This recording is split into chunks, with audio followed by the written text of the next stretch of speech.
All right, Michael, thanks for jumping on again. Sorry, everyone, that we missed a couple weeks. I've been out with the flu. It's been a nasty one, but got some good news and some not so fun news for the Cleveland Weekly Update. Michael, some really exciting news for F1 that we couldn't quite believe our eyes. Let's start with that. You want to jump in there? Yeah, long and sweet, short and sweet. F1 basically cash flowed for the first time in a long time. We actually have a boiler, about 12,000 per boiler we have to um, finish off paying, which we will do. So we're going to use that. So technically, we're not going to take any money, but it took him basically 126, 127,000 with Which about is a up by about 20,000. yeah, enormous leapfrog. And we had about 115,000 in expenses. You say, well, that's not enough. Well, let me remind you what we were 3 to 6 months ago. That is an enormous jump. Yeah, August collections was 97,000. Right. So that's an astronomical jump. Yep. And by the way, one of the worst that I can remember, the last 30 days, the coldest Cleveland, what, 8 degrees? It's some Terrible winter in Cleveland. insane, Yeah. insane thing in Cleveland. And still, Athene came through. So bravo. Yeah.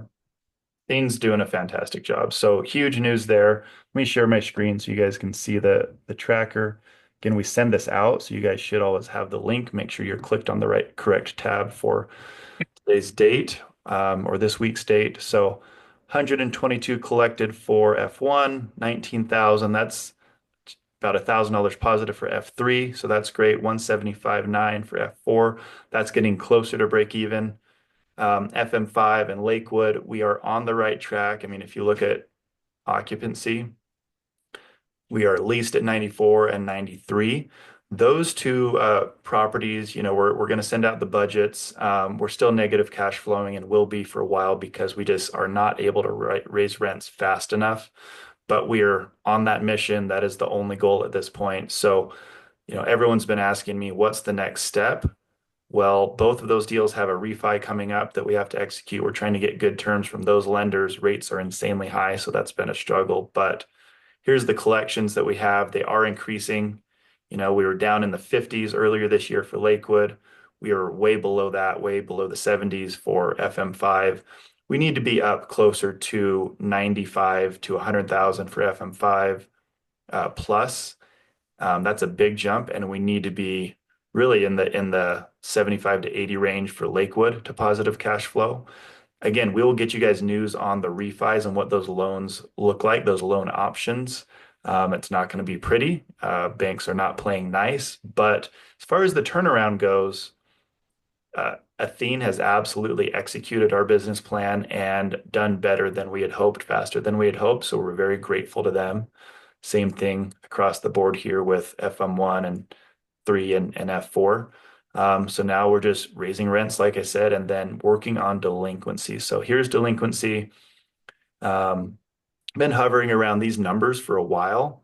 The holidays really hurt this. So basically what happens is we have to go to court. They have to approve these evictions, people that have just refused to pay for quite a long time. If you look down here, we've got, you know, uh, people that are over 60 days late have 8,000 in F1, 13,000 in F4. So that's all cash flow. That's all taken from our collectible income. And so if we can get those people out and increase cash flow and rent those units to paying tenants, that's a huge swing. That's all the difference we need for F1 and F4. That's all we need is to increase rents a little bit and get these chronic non-payers out. Now, unfortunately, these numbers aren't as high on FM5 and Lakewood. I say unfortunately because there's less immediate upside we can have by getting these bad tenants out. So really what's left to do on Lakewood and FM5 is keep occupancy high and slowly raise rents. That's it's going to be painful and slow to increase that NOI, but that's what's left to do. The fun and exciting part about F4 and F1 is as we get those tenants out, we'll see some dramatic jumps in the next 6 months on collected income. Really good leasing for the coldest time of year. Very impressed with the leasing numbers. So we've got just a good amount of traffic coming in still. Five tours in F1, four applications, seven in F4, five applications. A little bit slower in Lakewood, and F5 is doing okay there. But that's the big push right now. We're gonna send you guys the yearly budgets. We promised those by the end of January. However, um, insurance went way up. Property taxes are just barely getting back to us. So we're just waiting to send those out till we have accurate numbers for you guys. What we're looking at, long story short, is negative cash flowing for a while still at Lakewood and F5, getting to positive cash flow in the next few months at F4. We are already positive cash flowing at F3 and F1. So that's the really good news. Michael, anything to add there? No, for 1 and 4, it's really not going to take much to push us over the edge unless something catastrophic happens. F1, I was just talking to Sam.